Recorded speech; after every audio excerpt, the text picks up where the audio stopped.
single and that will be his 100. বিপিএলে শান্তর সেঞ্চুরিতে সিলেটে রান বৃষ্টি, স্বাগতিকদের 8 উইকেটে হারিয়ে শুভ সূচনা রাজশাহীর, নোয়াখালীকে হারালো চট্টগ্রাম। ট্রফি ছাড়া এই উদ্বোধন বিপিএলের বিদেশ থেকে আসছে, তাই সময় মতো না পাওয়ার অজুহাত। উদ্বোধনী অনুষ্ঠান না থাকায় হতাশ সমর্থকরা।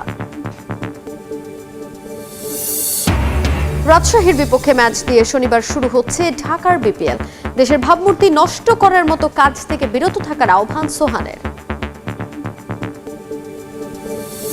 টিমগুলোর আরও রেসপন্সিবিলিটি বেশি থাকা উচিত, কারণ এটা একটা ওয়ার্ল্ড ওয়াইড টুর্নামেন্ট যেটা সবাই ফলো করতেছে। সো এমন কিছু আসলে আমাদের করা উচিত না যেটা আসলে ভাবমূর্তি বাংলাদেশে নষ্ট হয়।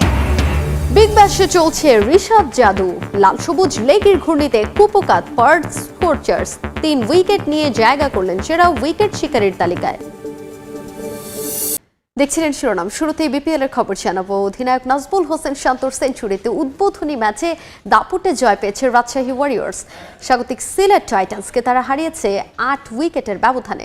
প্রথমে ব্যাট করে 191 রানের পুঁজি পায় চায়ের দেশের দলটি। জবাবে শান্তর সেঞ্চুরির সঙ্গে মুশফিকের 50-তে বড় জয় নিশ্চিত হয় পদ্মাপাড়ের দলটির। সিলেট থেকে সহকর্মী তারেক হাসান শিমুলের report. 99. He will get the tie. Oh!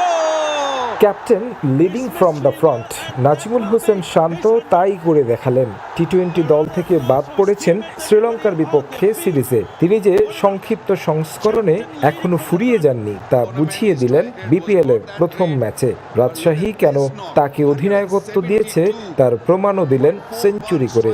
উদযাপনে তাই খেপাটে শান্ত। জবাব দিতে নেমে 13 রানে প্রথম উইকেট হারায় রাজশাহী ওয়ারিয়র্স। 10 রান আসে তানজিদ তামিমের ব্যাট থেকে। আশা জাগিয়ে পাকিস্তানি সাহেবজাদা ফারহান ফিরেন 20 রান করে। ম্যাচটা যখন ঝুলে পড়ছিল সিলেটের দিকে, তখন হাল ধরেন অধিনায়ক নাজিমুল হোসেন শান্ত। টি-20 একা হাতে স্বাগতিকদের থেকে ছিনিয়ে নেন ম্যাচ।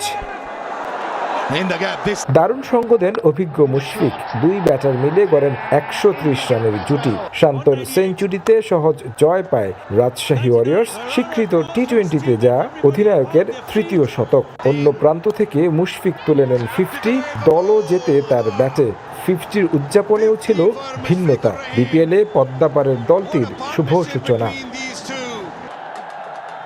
এর আগে নতুন রূপে শুরু বিপিএল। প্রথম জুটি আশা দেখিয়েছে স্বাগতিকদের, যদিও তার স্থায়িত্ব 36 রান। 15 বলে 28 রান করে ফেরেন সাইন। রনি তালুকদার ছিলেন অবিচল, এক প্রান্ত আগলে রাখেন, রান তোলেন কিছুটা ধীর গতিতে। সময়ের সাথে চেষ্টা করেন হাত খুলতে। সঙ্গ দিতে এসে হজরতুল্লাহ জাজাই ফিরে যান 20 রান করে। রনি তালুকদার সম্ভাবনা তৈরি করেন 50, তবে 45 রানে থামতে হয় তাকে।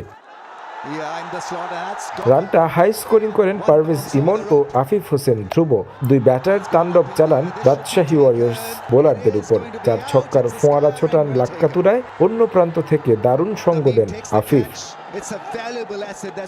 50-র দেখা পান পারভেজ ইমন। আফিফও খেলার চেষ্টা করেন হাত খুলে। 4-4 এক ছক্কায় 19 বলে খেলেন 33 রানের ইনিংস। ইমনের ব্যাটে ভর করে 191 রানের পুঁজি পায় সিলেট টাইটান্স। 33 বলে 65 রানে অপরাজিত থাকেন ইমন, যদিও তা যথেষ্ট ছিল না জয়ের জন্য। দুবাই থেকে প্রায় 30.5 লাখ টাকা খরচ করে বিপিএল এর নতুন ট্রফি আনছে বিসিবি, যে কারণে উদ্বোধনী অনুষ্ঠানে দেখা যায়নি শিরোপা, জানিয়েছেন বিসিবির মিডিয়া কমিটির চেয়ারম্যান আমজাদ হোসেন। নানা চ্যালেঞ্জে প্রথম দিনের জমজমাট ম্যাচে সন্তুষ্ট কর্তারা বলছেন সব দিক দিয়ে স্বচ্ছ বিপিএল আয়োজনের সর্বোচ্চ চেষ্টা করা হচ্ছে। সমালোচনার মাঝে ভালো কাজের প্রচারণাও চান পরিচালকরা।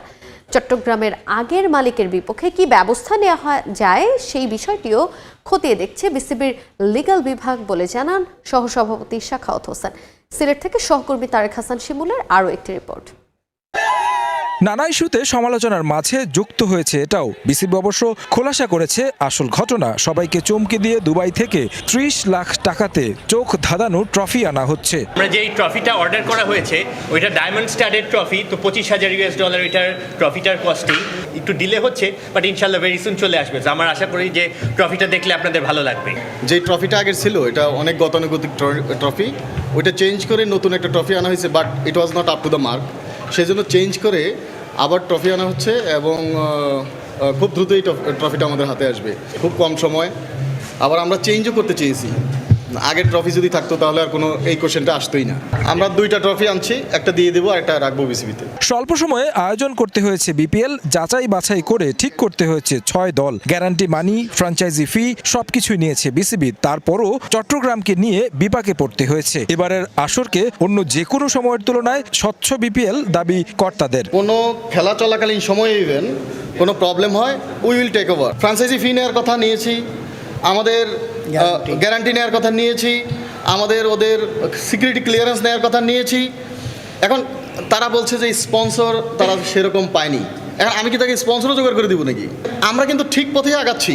যারা টেকেনি তারা চলে যাবে, এবং সামনের দিনগুলোতে যেই টিমগুলো আছে এরা অনেক ফাইন্যান্সিয়ালি স্টেবল, ভালো ক্রিকেট খেলতে চায়। আমি মনে করি আরও ভালো ক্রিকেট আপনারা দেখবেন। সবকিছু ভুলে মাঠে দর্শক এসেছে অনেক। দারুণ উইকেট প্রস্তুত করেছেন হেমিং। তার প্রমাণ পাওয়া গেছে প্রথম ম্যাচে সিলেট টাইটান্সের 191 রান টপকে জয় পেয়েছে রাজশাহী। এই ধারাবাহিকতা পুরো আসর জুড়ে থাকবে বিশ্বাস এই বোর্ড কর্তার। সিলেটে 4 কোটি টাকার টাইটেল স্পন্সরও পেয়েছে বিসিবি। সময়ের সাথে সবকিছু ঠিক পথে যাচ্ছে। চট্টগ্রাম ও ঢাকাতে আরও গোছানো বিপিএল উপহার দেওয়ার প্রত্যাশা বিসিবি পরিচালকের। ক্রিকেটটা এরকমই হওয়া উচিত। তারেক হাজারো বিতর্ক পাশ কাটিয়ে মাঠে গড়ালো বিপিএল এর 12তম আসর। বড় পরিসরে ছিল না কোনো উদ্বোধনী অনুষ্ঠান, তবে প্রথমবারের মতো ডে লাইট ফায়ারওয়ার্কস দেখে মুগ্ধ দর্শকরা। দ্বিতীয় ম্যাচের আগে কনসার্টেরও আয়োজন করে বিসিবি, তবে উদ্বোধনী ম্যাচ দেখতে এসে হতাশ সিলেট টাইটান্স সমর্থকরা। সিলেট থেকে নওশাদ আহমেদের ছবিতে অপু বণিকের রিপোর্ট। সব শঙ্কা কাটিয়ে অবশেষে মাঠে গড়িয়েছে বিপিএলের দ্বাদশ আসর। দেশের সবচেয়ে বড় ক্রিকেট উৎসবের সাক্ষী হতে সিলেট আন্তর্জাতিক ক্রিকেট স্টেডিয়ামে হাজির হাজারো দর্শক। পবিত্র কুরআন তেলাওয়াত দিয়ে শুরু, এরপর আধিপত্য বিরোধী আন্দোলনের শহীদ শরীফ উসমান হাদির স্মরণে পালন করা হয় 1 মিনিট নীরবতা। সব আনুষ্ঠানিকতা শেষে 25,000 বেলুন উড়িয়ে আসরের উদ্বোধন ঘোষণা করেন বিসিবি সভাপতি ও বিপিএল গভর্নিং কাউন্সিলের চেয়ারম্যান আমিনুল ইসলাম বুলবুল। উদ্বোধনী আয়োজনে ছিল ভিন্নতা। বিপিএলে প্রথমবারের মতো দেখা মিলেছে ডে লাইট ফায়ারওয়ার্কস। দিনের আলোতেই আতশবাজির ঝলকানি মুগ্ধ করে দর্শকদের।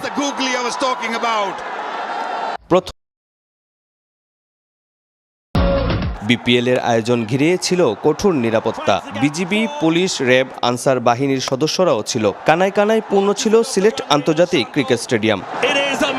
ম্যাচ দেখতে হাসিমুখে স্টেডিয়ামে আসলেও হতাশা নিয়ে ফিরতে হয়েছে চায়ের দেশের সমর্থকদের। 191 রান করেও যে হার সঙ্গী হয়েছে তাদের। সিলেটের বোলিং লাইন এতটাই খারাপ যেটা আমরা সিলেটের কাছ থেকে কোনো প্রত্যাশা করছি না। মিরাজ ভাইয়ের ক্যাপ্টেন্সি এবং মিরাজ ভাইয়ের বোলিং আমাদের খুবই ভাবে হতাশ করেছে। ফিল্ডিংটা আমাদের ব্যর্থতা। তাছাড়া আমরা অবশ্যই কামব্যাক করবো। অলরাউন্ডার মঈন আলী যখন আসবে আমাদের টিমটা আরো শক্তিশালী আসবে। আমাদের প্রত্যাশা আছে নেক্সট টাইম সিলেট ভালো করবে ইনশাআল্লাহ। ফুল সাপোর্ট চাইছিলাম ভাই, সিলেটের লাগি পারছি না। সব মিলিয়ে শঙ্কার কালো মেঘ সরিয়ে আবারও ক্রিকেটের রঙিন উৎসবে ফিরেছে বিপিএল। এখন দেখার বিষয় এই উৎসব কতটা নিরাপদ ও সফলভাবে। এদিকে বড় জয়ের পরদিনই মাঠে নামছে রাজশাহী ওয়ারিয়র্স। প্রতিপক্ষ ঢাকা ক্যাপিটালস। নিজেদের প্রথম ম্যাচে দারুণ কিছু করতে চায় ঢাকা। সাইফ হাসানকে নিয়ে বড় স্বপ্ন দেখছেন অধিনায়ক মোহাম্মদ মিঠুন। পছন্দ মতো জায়গায় ব্যাটিং করবেন সাইফ। এছাড়া প্রথম ম্যাচ থেকেই থাকবেন IL T20 খেলে আসা তাসকিন আহমেদ, আর দ্বিতীয় ম্যাচে দলে যোগ দেবেন ইংলিশ তারকা অ্যালেক্স হেলস। সিলেটে ঢাকার প্রথম ম্যাচ শুরু দুপুর 1টায়। আকর্ষণীয় জার্সি, ক্রিকেটারদের সুযোগ সুবিধার সঙ্গে পারিশ্রমিক প্রধান। গেল বছর প্রায় সবকিছুতেই এগিয়ে ছিল ঢাকা ক্যাপিটালস। কেবল ছিল না মাঠের পারফরমেন্স, টেবিলের 6 নম্বরে থেকে শেষ করেছে আসর। এবার 12তম এডিশনে সেই আক্ষেপ গোছানোর সুযোগ ঢাকার ফ্র্যাঞ্চাইজির সামনে। গেলবারের মতো এবারও দলের ফ্যাসিলিটিসে সন্তুষ্ট ক্রিকেটাররা। স্কোয়াড নিয়েও আশাবাদী অধিনায়ক। বড় স্বপ্ন সাইফ হাসানকে ঘিরে। স্বস্তির খবর, প্রথম ম্যাচ থেকেই পাবেন IL T20 শেষ করে আসা তাসকিন আহমেদকে। ন্যাশনাল টিমে যেটা আমরা দেখেছি, সাইফকে কিন্তু বিভিন্ন জায়গায় ইউজ করা হয়, বাট আমাদের ওইরকম কোনো প্ল্যান নেই। সাইফ আমাদের প্রায়োরিটি লিস্টে অনেক উপরে থাকবে, যেন ও ওর বেস্টটা দিতে পারে। ও যেখানে কমফোর্টেবল আমরা ওই অনুযায়ী ওকে ইউজ করব। প্রথম ম্যাচ থেকেই তাসকিন অ্যাভেলেবেল। আমাদের একদম ফার্স্ট ডে থেকেই আমাদের একদম প্রপার সেট আপ চলে আসছে।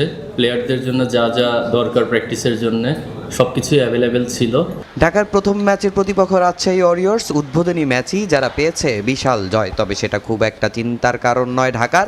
দেশি বিদেশি মিলিয়ে নিজেদের ভারসাম্যপূর্ণ দল মনে করছেন অধিনায়ক। যদিও মিথুন প্রথম ম্যাচে পাবেন না ইংলিশ তারকা অ্যালেক্স হেলসকে। বড় নাম বলতে আসলে কি বোঝায় সেটা আমি জানি না।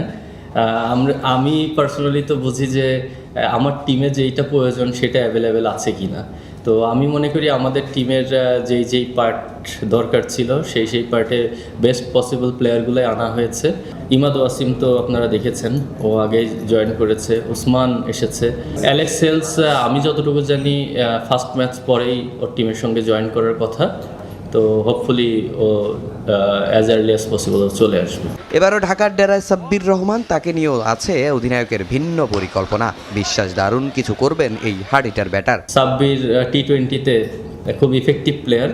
আমরা চেষ্টা করব যে ওকে ওর বেস্টটা আমরা যেন নিতে পারি, এবং অ্যাট দ্য সেম টাইম আমি বিশ্বাস করি যে ও খুব ভালো টাচে আছে, ও ভালো করবে। এটা তো আমাদের টিমের জন্য একটা অ্যাডভান্টেজ যে জনপ্রিয় একজন প্লেয়ার আছে আমাদের টিমে। বিপিএল কিংবা বাংলাদেশের ক্রিকেটের ভাবমূর্তি নষ্ট হয় এমন কোনো কাজই ফ্র্যাঞ্চাইজিগুলোর করা উচিত নয়, এমনটাই বলেছেন রংপুর রাইডার্স অধিনায়ক নুরুল হাসান সোহান। 29 ডিসেম্বর সিলেটে প্রথম ম্যাচে মাঠে নামবে তার দল। এখনও ঢাকায় নিজেদের হোম গ্রাউন্ডে অনুশীলন চালিয়ে যাচ্ছে রংপুর। ম্যাচ সিনারিওতে ব্যাটিং বোলিং সরেছে রাইডার্স, আর প্রথমবারের মতো প্র্যাকটিস করেছেন মাহমুদুল্লাহ রিয়াদ। তারকাবহুল দল নিয়ে শিরোপা জয়ের স্বপ্ন ক্যাপ্টেন সোহানের। কুয়াশাচ্ছন্ন সকালে ফ্লাড লাইট জ্বালিয়েই অনুশীলনে রংপুর রাইডার্স। বিপিএল মাঠে গড়ানোর দিন প্রথমবারের মতো প্র্যাকটিসে মাহমুদুল্লাহ রিয়াদ। ম্যাচ খেলতে সিলেটে 5 দল, কেবল রাইডার্স এখনও ঢাকায়। মিকি আর্থার, আশরাফুল, রফিকদের তত্ত্বাবধানে নিজেদের মাঠ হোম অব রাইডার্সে ম্যাচ সিনারিওতে প্রস্তুতি নিয়েছে তারা।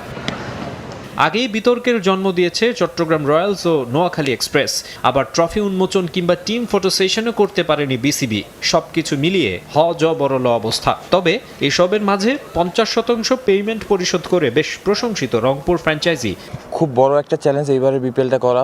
মাঠের টুর্নামেন্টটা যদি কম্পিটিটিভ হয়, but at the same time আমার কাছে মনে হয় যে টিমগুলোর আরও রেসপন্সিবিলিটি বেশি থাকা উচিত, কারণ এটা একটা ওয়ার্ল্ড ওয়াইড টুর্নামেন্ট যেটা সবাই ফলো করতেছে। সো এমন কিছু আসলে আমাদের করা উচিত না যেটা আসলে ভাবমূর্তি বাংলাদেশের নষ্ট হয়। এদিন ম্যাচ সিনারিও প্র্যাকটিসে মারমুখী মেজাজে ছিলেন তাওহিদ হৃদয়। নাহিদ রানা, মৃত্যুঞ্জয় চৌধুরীদের বলে খেলেছেন চোখ ধাঁধানো শটস।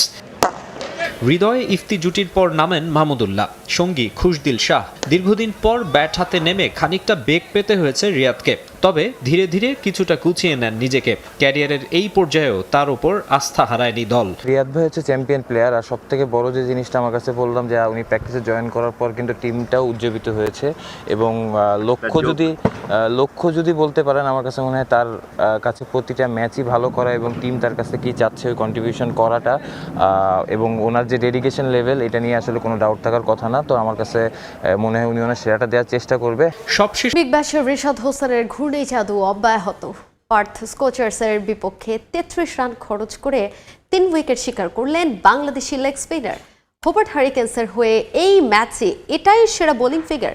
এমন পারফরমেন্সের পর বিগ ব্যাশের সেরা উইকেট শিকারের তালিকায় উঠে গেলেন রিশাদ। 4 ম্যাচে তার মোট উইকেট সংখ্যা 6টি। শুক্রবারে শুধু সিলেট নয়, টাইগার ভক্তদের আগ্রহে ছিল অস্ট্রেলিয়ার পার্থ। কারণটা রিশাদ হোসেন, বিগ ব্যাশে বাংলাদেশের একমাত্র প্রতিনিধি। নিজের চতুর্থ ম্যাচেও আপন রঙে রঙিন এই টাইগার লেগ স্পিনার। পার্থ স্কোচার্সের বিপক্ষে দলের সেরা বোলার রিশাদ। পাওয়ার প্লেতেই রিশাদকে বোলিংয়ে আনেন হারিকেন্স অধিনায়ক নাথান এলিস। ডট দিয়ে শুরু করলেও ফিন অ্যালেনের এক ছক্কায় ওই ওভারে উইকেটের দেখা পাননি রিশাদ। খরচ 9 রান। প্রথম স্পেল শেষ করতে সপ্তম ওভারে আবারও বোলিংয়ে রিশাদ, দ্বিতীয় বলেই ব্রেক থ্রো। ফুলার লেন্থের বলে টাইমিং করতে পারেননি কুপার কনলি। ক্রিস জর্ডান তালুবন্দি করলে দ্বিতীয় উইকেট হারায় পার্থ। 2 ওভার ব্যবধানে নিজের তৃতীয় ওভার করতে আসেন রিশাদ। প্রথম বলে রান নিতে ব্যর্থ অ্যারন হার্ডি, পরের বলেই আউট। প্যাডেল সুইপ করতে গিয়ে শর্ট ফাইন লেগে আউট এই অজি ব্যাটার। ওই ওভারে রিশাদের খরচ মাত্র 4। ইনিংসের 16তম ওভারে নিজের স্পেল শেষ করেন রিশাদ। তার করা প্রথম 2 বলে লরি ইভান্স নেন 8 রান। এরপর স্টক ডেলিভারিতে বাজিমাত। ডাউন দ্য উইকেট খেলতে গিয়ে স্ট্যাম্পিং ইভান্স 3 উইকেট নিয়ে নিজের স্পেল শেষ করেন রিশাদ হোসেন। তাতে বিগ ব্যাশে নিজের প্রথম 4 ম্যাচে 6 উইকেট রিশাদের নামের পাশে। এই ম্যাচের পর সেরা উইকেট শিকারীর তালিকায় নিজের জায়গাটা পাকাপোক্ত করলেন বাংলাদেশি লেগি। চলতি মৌসুমে 4 নম্বরে আছেন রিশাদ। তার চেয়ে বেশি উইকেট আছে আর মাত্র 3 জনের। ধারাবাহিকতা ধরে রাখলে শীর্ষে ওঠাটা কেবলই সময়ের ব্যাপার। সোমবার মেলবোর্ন রেনেগেটসের বিপক্ষে নিজেদের পরবর্তী ম্যাচে মাঠে নামবে হোবার্ট। টেবিলের তলানিতে থাকা দলটার বিপক্ষেও জয়ের ধারা অব্যাহত রাখতে চাইবে বর্তমান চ্যাম্পিয়নরা। সাব্বির মিথু। তাৎপর্যপূর্ণ ঘটনা ঘটেছে ঠিক সেদিন যেদিন বাংলাদেশে বিএনপির ভারপ্রাপ্ত চেয়ারম্যান তারেক রহমান এসেছেন। আজকে বাংলাদেশের সকল মিডিয়া আউটলেটস এর একটা বড় ব্যস্ততা ছিল তারেক রহমানের দীর্ঘ 17 বছর পর স্বদেশ প্রত্যাবর্তন ইস্যুতে, এবং সেটা খুবই যৌক্তিক। এই আলোচনা থাকবে, এরকম কাভারেজ থাকবে, সেটা খুবই প্রত্যাশিত। বাংলাদেশের ক্রিকেটে এই ঘটনা সমান্তরালে যে ঘটনা ঘটে গেছে আজকের দিনে, সেটা এক কথায় অবিশ্বাস্য। এবং আগের সকল এডিশনস অফ দ্য বিপিএল, এর আগে যে 11টা এডিশন হয়েছে এবং আজকে একটা ঘটনার প্রেক্ষিতে তালহা জোবায়ের, যিনি নোয়াখালীর যে দলটা রয়েছে সেটার অ্যাসিস্ট্যান্ট কোচের দায়িত্বে রয়েছেন, তিনি বলেছেন যে এর আগে এরকম অদ্ভুতুরে কিংবুত কিমাকার বিপিএল তিনি তার ক্যারিয়ারে দেখেন নাই। খুবই সত্য কথা বলেছিলেন তালহা জোবায়ের, এবং তার ওই বক্তব্যটাই আসলে এবারের বিপিএল এ এখন পর্যন্ত অন্তত আজকের দিনে যে ঘটনাগুলো ঘটেছে সেগুলোকে রিফ্লেক্ট করে। কি হয়েছে, কি হয়েছিল, কোন দিকে যাচ্ছে। বিপিএল শুরু হতে বাকি আর মাত্র 1 দিন। আপনারা সবাই জানেন যে আগামীকাল